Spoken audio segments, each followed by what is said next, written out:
This week, join me in the American Southwest as I explore one of archaeology's greatest mysteries. Why did the ancient inhabitants of this land, the ANASAZI, build these incredible cliff dwellings, only to abandon them decades later? And seemingly disappear from history. Unbelievable. To find out, I'm gonna take to the air, dangle from dangerous cliffs, and explore some of America's most spectacular archaeological sites. We're digging for the truth, and we're going to extremes to do it. I'll meet you over there.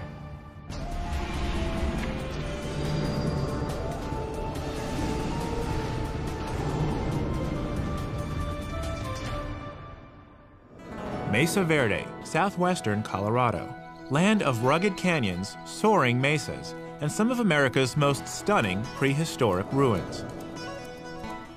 Yet ever since these abandoned villages were first discovered in the late 19th century, they've puzzled visitors and archaeologists. Pretty incredible, huh? Can you imagine building something like this on the face of a cliff and actually living up here?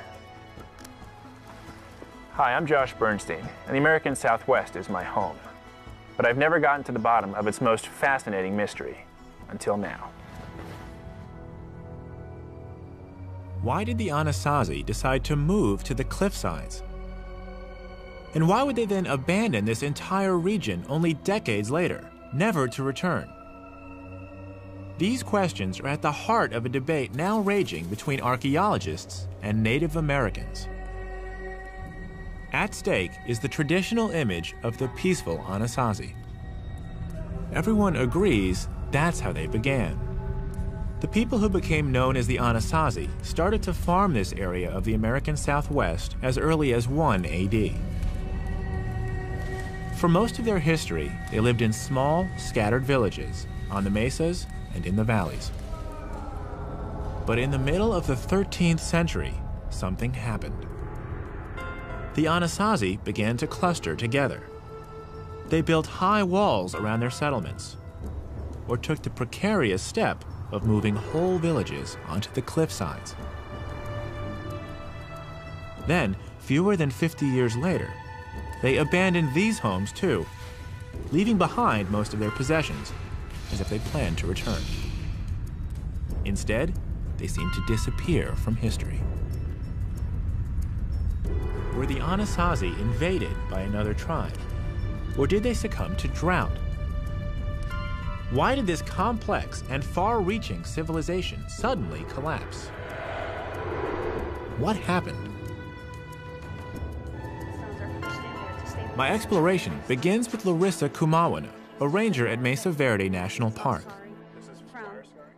In addition to her years teaching people about these ruins, Larissa is also a member of the Hopi tribe. The Hopi claim the ANASAZI are their ancestors, and Larissa's insights may point me in the right direction. So there's no running rivers, no streams in the bottom of any of these canyons. So their main water source would have been seep springs. So there's no water down there? No water down there. The only water would be in the back of these alcoves here. It's thought that's the reason why the transition happened, from the mesa top sites down into these cliff dwellings. You got the water source right there. Why not build closer to them? Larissa's answer was practical, but I felt it avoided an important question. The ANASAZI could have accessed these seep springs without living on the faces of these cliffs. Why subject an entire community to such exposure and risk? Many archaeologists now think that the ancient ANASAZI had a darker side, marked by massacres and even cannibalism. Could violence explain the move to the cliffs? The cliff dwellings of Mesa Verde are certainly impressive, but there are hundreds of other sites throughout this region. Perhaps seeing some other dwellings would give me greater insights into why the ANASAZI made such a drastic move. To do this, I need a significant change of perspective. This is a twin-seat, twin-prop, home-built experimental plane. While it might not comply with FAA regulations, its open cockpit makes it perfect for spotting cliff dwellings. These guys are now trying to work out the logistics of where the camera goes and where they fly. They don't really seem to care if we live or not. My pilot, Skip Lange. He flew P-51 Mustangs during World War II. Skip, I don't have a parachute. Neither do I, so we're even on that score, Josh. Okay. With those encouraging words, we're off. Flying in a plane that feels like it's made of rubber bands and balsa wood. This part of the Southwest is known as the Four Corners, the place where Arizona, Colorado, Utah, and New Mexico come together. It was the heart of the ANASAZI homeland for more than 1,000 years. This is fun flying with the open air because you get to feel like you're actually just flying up here. Today, most of this region is covered with forests of pinyon pine and juniper. Yet 900 years ago, it was full of fields of corn, squash, and beans. Archaeologists believe the ANASAZI supported 40 to 50,000 people in this area. Perhaps Larissa was right. Perhaps some of the ANASAZI's water sources dried out, forcing them toward the seep springs. I'm imagining what it must have been like to move off the tops of the mesas and onto the sides of the cliffs. Talk about living on the edge. Think of the children and elderly on these cliff faces. And they did this throughout the Four Corners region, even in some of the most remote and desolate canyons. Why would the ANASAZI make such a change, take such a risk? What could these massive stone walls offer them to make the move worthwhile? To answer these questions, I need to get my feet back on solid ground, where I can hike and explore some of the more isolated cliff dwellings. To help me get to these distant dwellings, I'm teaming up with Vaughn Haydenfeld. Vaughn is an accomplished mountaineer and local guide who knows these canyons and their ANASAZI sites like the back of his weathered hands. Hey, Vaughn? Yeah. Nice to meet you. Nice to meet you. How's it going? It's going well. It's a beautiful day. Good. I heard you're the man who can show me some remote sites. We might be able to find something out here. You got one in mind? Yeah, I do. Toss that rope in the back and... Vaughn spent the last 20 years exploring the ruins of Utah's Cedar Mesa Plateau. He's played a critical role in the preservation and interpretation of many sites. He's excited to take me to one of his favorites. Wait, hold on. This section here looks a little tough. We drive in as far as we can go. The rest will be on foot. Where we're going, is it pretty far out there? Yeah. And, you know, it's a fairly difficult route in there, so... Some nice yucca blooms there. Vaughn tells me this plateau is cut by dozens of sheer, slick rock canyons where the ANASAZI lived. We'll have to rappel to get down into one. All right, here we are. See where we're headed? All the way over there. Yeah. Got that lower set of ruins up against the cliff face. That's incredible. Upper set of ruins right up in there. See? Ah, right under that cliff. Yeah, yeah. That's unbelievable. People actually lived Yes. that high up. Apparently so. You know, it's an amazing thing, but people were hunkered all over in these. This is kind of that final phase before the abandonment here. So people are getting defensive and they're starting to hunker into these little spots that have water. They're defending the water. I would think so. I mean, I think that's got to be part of what's going on. You know, that they're here, they've got these towers across here. If you look right across the canyon here, we have a tower. Oh. Another collapsed tower, you know, showing that they're in control of this little spring here. Let's do it. All right. The watchtowers intrigued me. What were they watching for?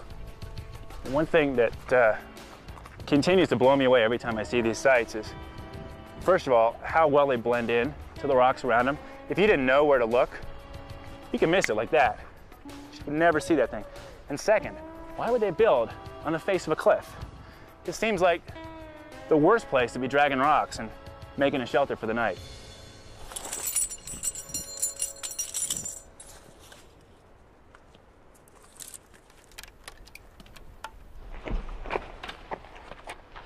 So have you used this tree as an anchor before? No. Here. Okay, seems okay to me. I'm gonna How far down is the drop? Looks pretty far down there to me. One of these days, I'll get used to doing stuff like this. Hopefully the rope will get to the bottom. As long as our rope hits. Rope. You know how to buckle it and all that? Have you used this kind of rappel device before? No, I don't do a lot of rappelling. Uh-oh. So, are you comfortable doing this? The walking off the cliff part would be all right. But you've never really... I don't usually use the rope. I thought you said you've rappelled. Yeah, I have rappelled. I just don't usually tie myself in. You feel, I mean, you guys, this is your choice here. I mean, They don't care if I die. Yeah. I'm not, Thanks for good TV. The trick is the Did I tell you? I love you, Mom. Just in case you forgot. the trick is the getting down to the bottom. Have you rappelled down this section before? No. So you don't even know when I'm... I don't do that. Yeah, I don't know what you're. But if you get hung up down there, there's not much I'm going to be able to do to help you. You mean if my feet get over my head? Yeah. Or What else could happen? Flip upside down? yeah. Just understanding how how your descender works. Well, you said it's 2 ropes that's thick, so I'm gonna be feeding it through. And if this way I brake on, keep my feet wide. Right. Sounds good to me. What the hell? That's why we're here. And with that, I begin my descent. Goodbye, I love you. The really hard part comes halfway down, where the rock face just disappears. One wrong step here, my feet flip over my head, and I'm in serious trouble. I'm in southeastern Utah, rappelling down a cliff face. Just ahead's the lip, the toughest part. Poor footwork here will send my feet flying over my head, and I'll be left dangling hundreds of feet above solid ground. I'm past the lip. I can almost hear the sigh of relief from my guide, Vaughn Haydenfeld, who's easing me down. Navigating these cliffs gives me a new appreciation for the ancient ANASAZI who lived in them.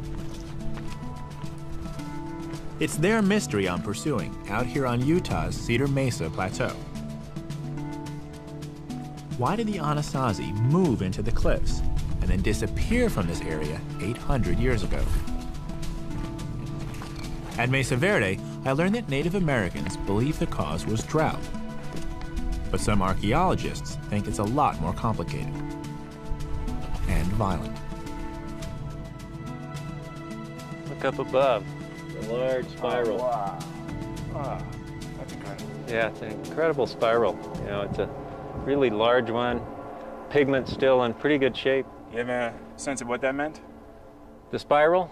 Yeah, I've heard a lot of different stories. Yeah, Hopis and people who claim ancestral heritage here have, meanings to it. It might be in a migration or their people. Or this could just be the marker of these people at this site, saying, this is us. We're here.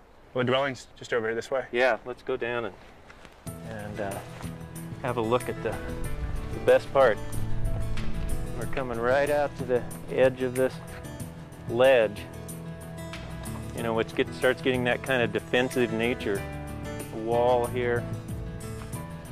And a good view of the tower. Greenery there, corn cobs still in the greenery. You can see the corn cobs. Yeah. This is incredible. This is amazing.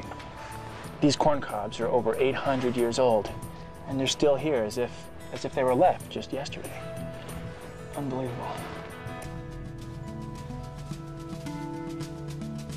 We're coming right out to the edge of this ledge. This is my favorite part of this particular site. This little end ruin. All the rock art images on this whole wall. It's a large panel. We have bear tracks and mountain lion tracks. You've got this bighorn sheep down here. Anthropomorphic figures. Big, long zigzag that comes across this whole entire wall panel. Oh, wow. And here she is. Yep, this is kind of the jewel at the end of the trail. Honey, I'm home. Wow. We came down all the way back there. Yeah. But why live here? Why build this here? I see the tower, right, which we saw on the way down. I guess it's the view. This is, I mean, it's a stunning view, but you know, the question that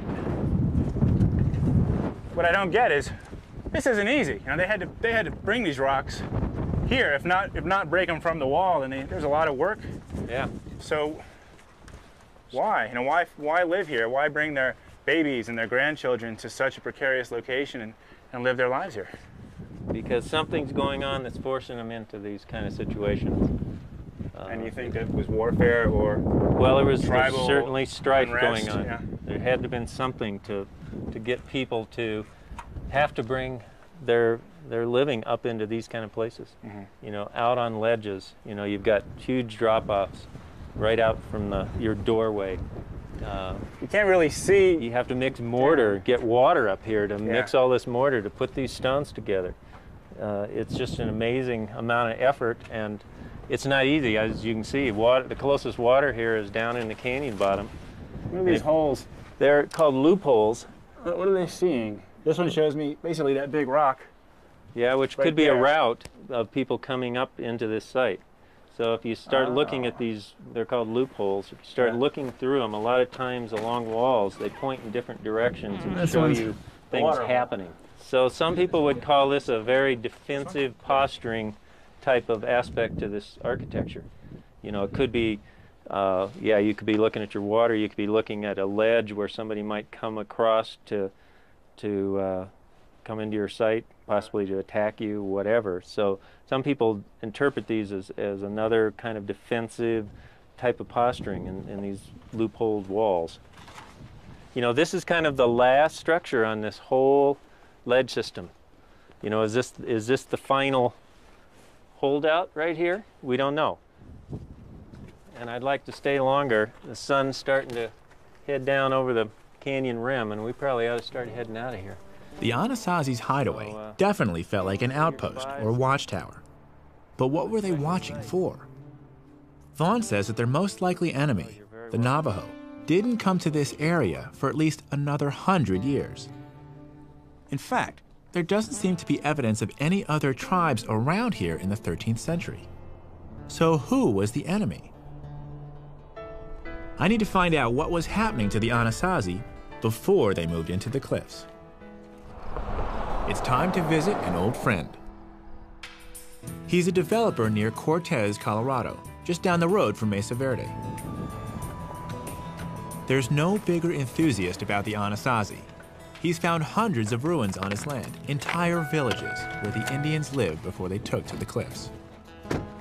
Hi, Josh. How are you? Hi, Archie. Good to be back. Great. You guys have been busy. Oh, we sure have. His name is Come on Archie inside and I'll Hansen. show you what we're doing. You haven't He's seen uncovered this. some pretty incredible evidence which could explain what drove the ANASAZI to take refuge. A lot of new sites. A lot of them, and we've done a lot of work here. How many are you at right now? Well, we're up to about 215 sites across the property right now.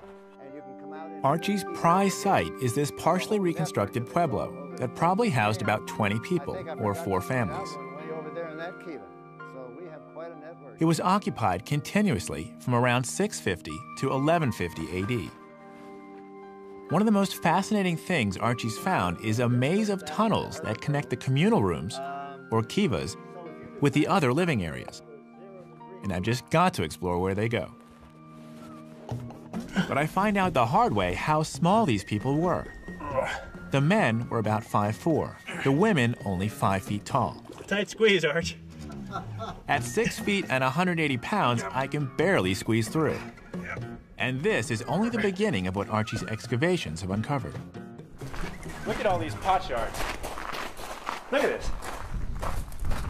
And can you imagine finding this many pot shards? And this is just a small tray sample. Look at these. Look at this. Look at this corrugated pot. And can you imagine finding that, not just on the trail, but on your own property? It's stunning. I would be excited. I'd be excited if I just found this piece. But he's got buckets and buckets and buckets and buckets. Look at all these studies. Macrobotanical remains, bioarchaeology of disarticulated remains, faunal remains, disturbed sites. He's invested so much time, and the benefit is that all of us get a much clearer picture of who the ANASAZI really were. And what Archie and his team of archaeologists have found is far from the traditional image of the peaceful ANASAZI. Are you finding any bones in your sites here? Oh, everyone. Everyone? Yes, we did. We found several bodies over here. We found over in the end one. So the picture here was not one of a peaceful village. Well, that they didn't leave this in a peaceful condition. This is evidently the end of the trip for them. This was death and violence. There were 3 sunken kivas in this pueblo. They were once the heart of ANASAZI communal life. This is beautiful. But they became the scene of horrible massacres, with strong evidence of cannibalism. Did you find any bodies or any bones in here? In this particular one, no, but we found some that were in the center one and the other one down at the end. All of them indicated cannibalism? Everyone contributed to it. Yes, they were broken up. There are many different signs. The signature of cannibalism is extremely positive. There have to be 7 particularly salient facts. They're just to numerize some of them. Pot polish on the end of green strict fractures. They have to have the bones broken open, the marrow extracted from that, bodies disarticulated, heads missing, vertebrae there, no hands, no feet. Unfortunately, this is controversial stuff.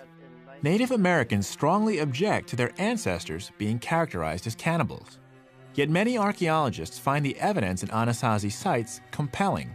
They cite signs like pot polish, tiny areas of polish that form when a bone is cooked in a clay pot, and cut marks and abrasions that are identical to those seen on animals which have been consumed. What Archie was saying was that his site is full of such evidence. We had a 14-year-old male and an estimated 21-year-old male, and they were butchered and probably consumed down there because they found them on parts and pieces in the fire pit and on the benches going around, etc. We reinterred what we could find in that other kiva into the wall. After the massacre, evidence suggests that any remaining residents abandoned this pueblo and moved on. What made them decide as a community, time to go?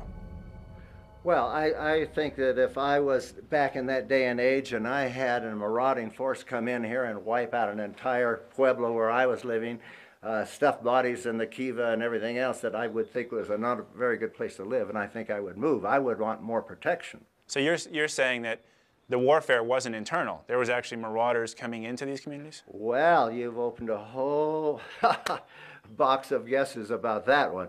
And my guess would be that they were outside external forces. Was it a neighbor who did not have sufficient food and you had a food supply? Or whether they were people coming from Mexico, which is a big conjecture about this thing at this time. Using Archie's Wi-Fi network, I searched the web for evidence of ANASAZI cannibalism. Suspicious bones have been found at about 50 archaeological sites. Not a lot when you look at the whole history of the ANASAZI.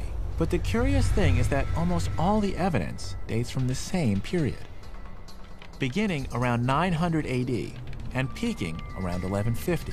These dates correspond exactly to the time when ANASAZI civilization was dominated by a place called Chaco Canyon, a city as mysterious as it is grand. It's also in the middle of nowhere. Mutilated bones, evidence of cannibalism. Everything Archie Hansen said at his pueblo seems to point to something going terribly wrong in the ANASAZI world by the mid-12th century.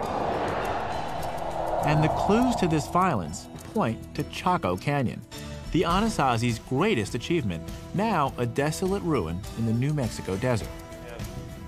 On Cedar Mesa, I saw some convincing evidence that fear drove the ANASAZI into the cliffs.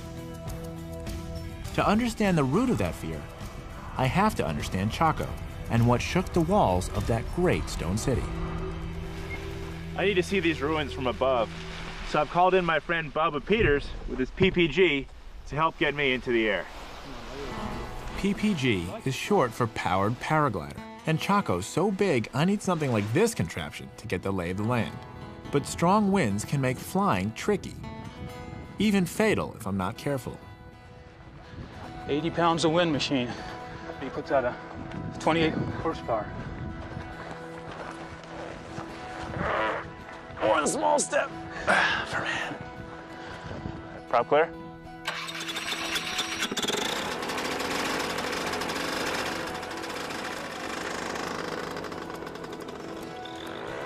If you can run 30 feet with 80 pounds on your back without getting out of breath, you can fly a PPG.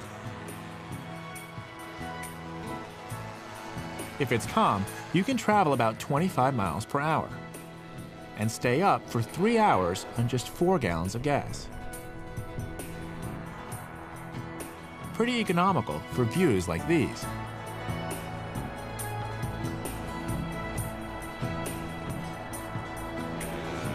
But the fun is flying slow and low. It's amazing how much you can see. That's Chaco. In its heyday, from about 900 to 1150 AD, it was a huge cultural center for much of the Four Corners. People dragged tree trunks for up to 50 miles to erect these enormous buildings. The biggest is Pueblo Bonito. It was 4 or 5 stories high, with 800 rooms. Archaeologists believe that 1,000 people lived here, in what's been called the largest apartment building in the world until the late 1800s. There's nothing like it in prehistoric North America. Once again, I feel the need to see it up close and on foot. Chaco was much more than just a city. It was a ceremonial powerhouse where people gathered from miles around to worship their gods in great kivas like these. But by 1150, the city was completely abandoned, its inhabitants scattered. Archaeologists are still trying to figure out what went wrong. Was it drought? Too many people with too few resources? Or did something more sinister take place to bring down this great city? The crumbling stone walls don't offer many clues, but the wooden beams might.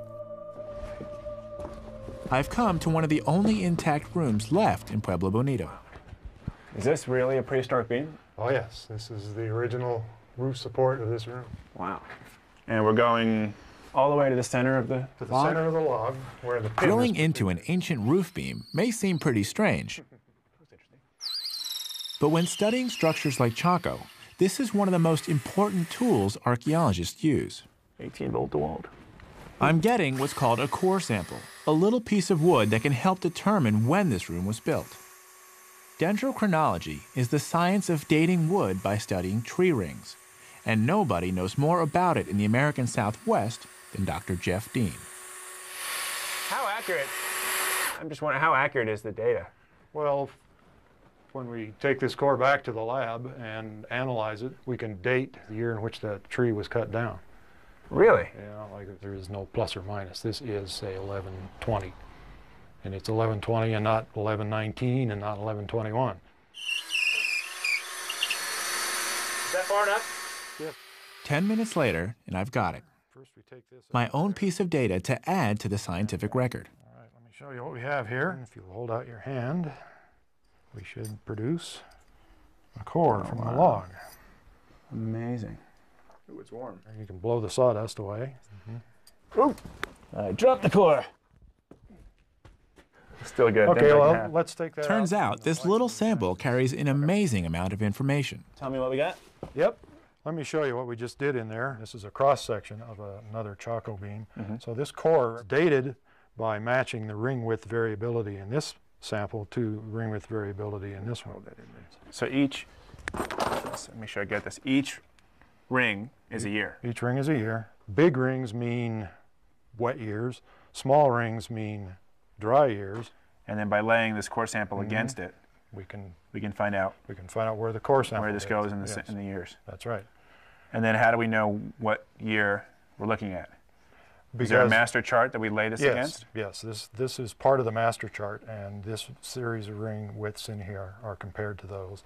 And once you find a match, you can date the core. Thousands of core samples taken all over the Southwest add up to produce a graph charting the annual rainfall from 450 AD to the present. So looking at this, was drought the cause of the Chaco decline? Well, there was a major drought, and a lot of people think that drought caused the abandonment of the canyon and the collapse of the system. Do you think so?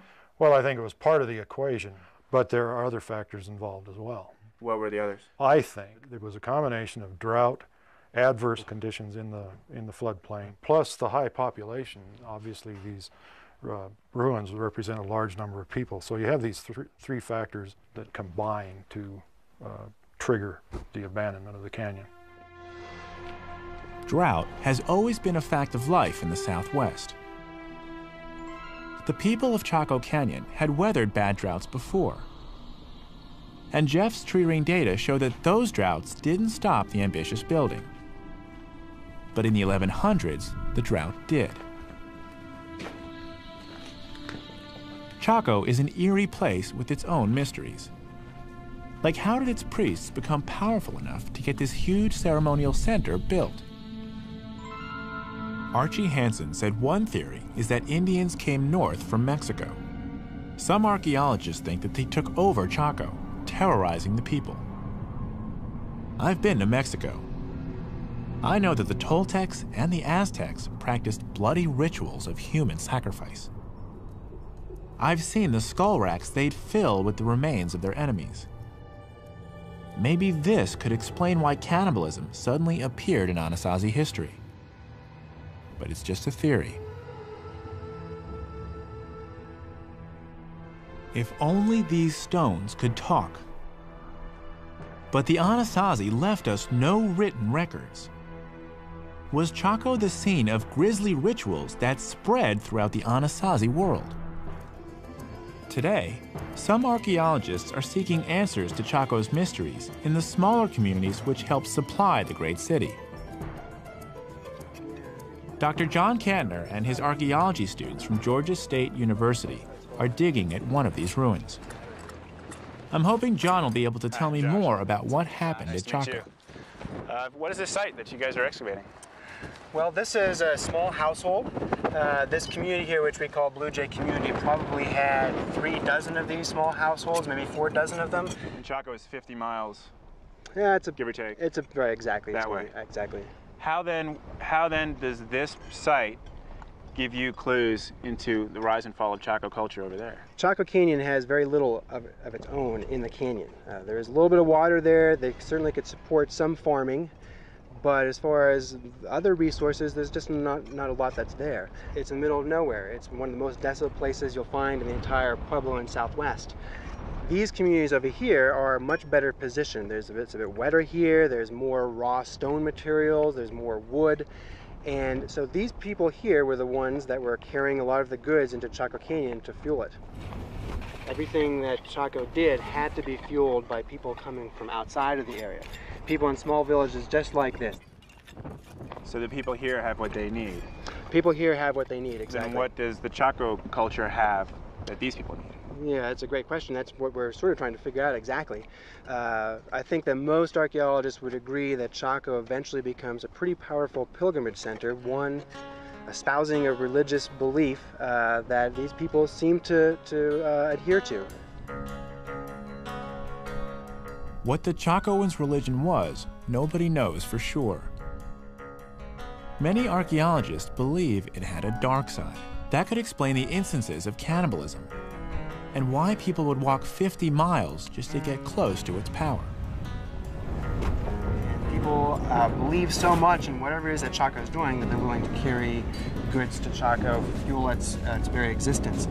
And then I think Chaco Canyon began to do what anthropologists call materialize that religious belief system. And by materializing, what they do is they create things. You create things, and if those things are important for the religious belief system, for the rituals, for the ceremonies, then that means that it can be controlled. Other people need those things. Turquoise and shell, and for people out here, they felt they needed those things. And So in order to get those things, they had to go there, and they probably then brought things to Chaco Canyon in exchange for just a little piece of that belief system, a little piece of the religion that they can bring back here to their small communities and then help to fuel what they thought was going to be success here. As I look around John's dig, I'm reminded again that archaeology is painstaking work, piecing together answers from bits of pottery, turquoise, and bone. The simplest of questions can often take years to answer, and even then there's always room for debate. John, you've given me a good sense of how this community related to the Chaco culture, but how did it all fall apart? Well, the priestly leaders of Chaco Canyon, their power and authority was based on a belief system, and that's really all they had. So it's really a house of cards, and if any of those cards is removed, then the whole thing comes falling down. Which was the one card then that did that? In the early 1100s, there was a drought. It was a relatively minor drought, particularly in comparison to other droughts that Puebloan people have experienced, but it probably was just enough to cause the problems. But essentially, there's a power vacuum, and that leads to a lot of social chaos. But did social chaos mean violence? I asked John, was this what drove the ANASAZI to take refuge in the cliffs? In certain parts of the Puebloan world, that's exactly what happens. The violence and the strife that results from this power vacuum leads people to retreat into those kinds of refuges. Moving north to places like Mesa Verde. Exactly. What John says makes sense. Think of the thousands of people abandoning Chaco, looking for shelter elsewhere in the Four Corners. Competition must have been fierce. It's not hard to imagine that it was brutal, too. It's time to put the pieces of the mystery together. But there's one last clue I need to explore. At John Kantner's dig, I learned that many archaeologists believe that the fall of Chaco Canyon around 1150 AD brought social chaos and violence to the ANASAZI world. That's about the same time cannibalism peaked and when Archie's Pueblo experienced its brutal massacre. Is this the answer to the ANASAZI mystery of why they moved into the cliffs and then abandoned the Four Corners?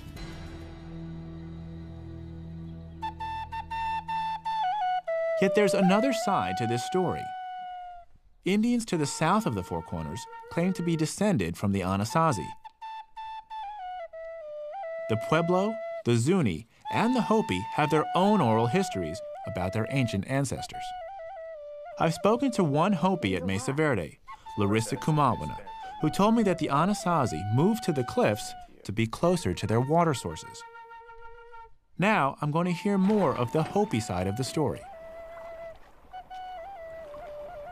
I've come to southeastern Utah to the San Juan River to take a trip and take a look at their rock art. There's a few petroglyphs just downriver from us. And to see if I can get a feel for the culture, I've arranged for some Hopi elders to take a ride down the river with me. Hi. Hello. Are you Wilton? Wilton Kuyabuhema and Dalton Taylor are elders from the Hopi Reservation in Arizona, south of the Four Corners. Dawa Taylor is Dalton's son. Nice to meet you.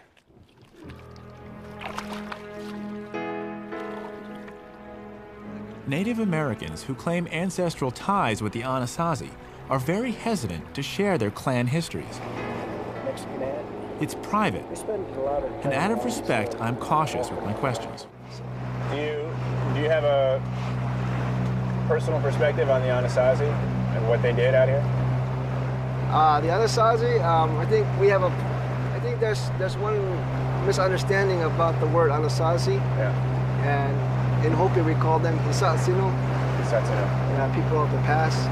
The term ANASAZI isn't exactly popular among people who claim to be their descendants.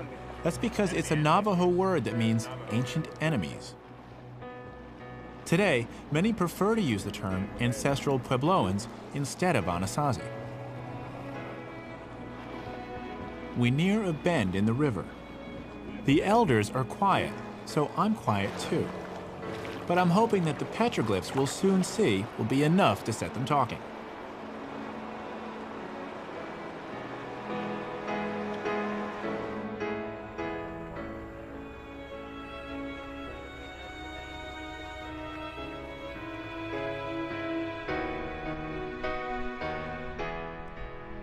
We pull up to take a look at some petroglyphs. Life-size figures picked out by the ancient ANASAZI 1,500 years ago.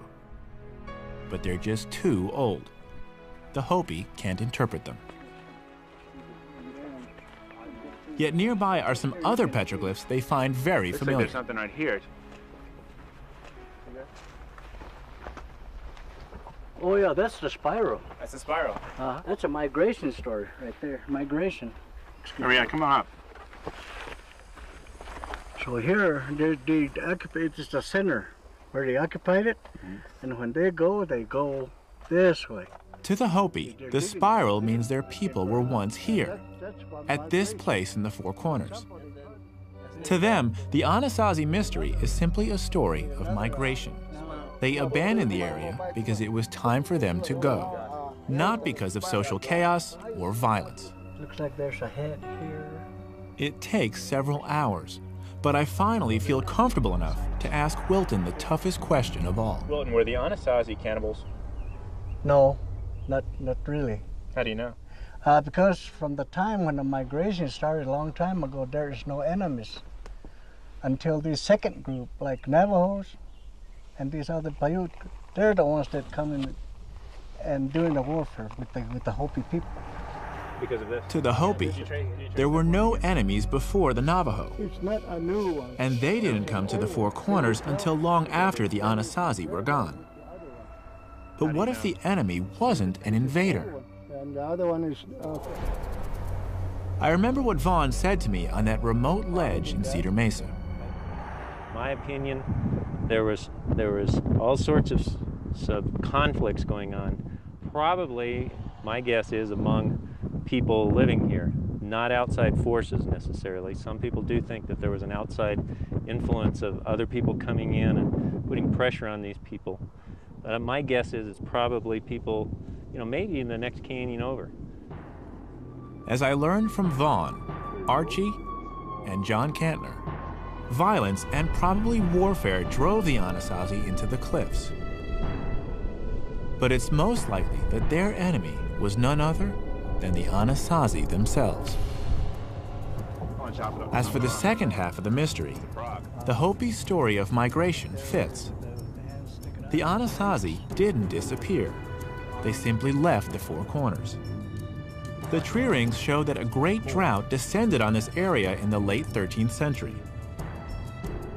Weary from decades of fighting, the survivors most likely did what their ancestors had done ages before. They migrated south to begin a new life. On our last stop, we visit the River House ruin. It was a sacred place for the ancient ANASAZI. It still is for the Hopi today. Be alert and wake up, people. We make an offering of cornmeal.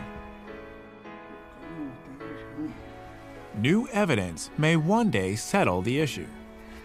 But for now, archaeologists and modern Puebloans continue the debate, searching for clues left in the steep stone walls of America's Red Rock Canyons.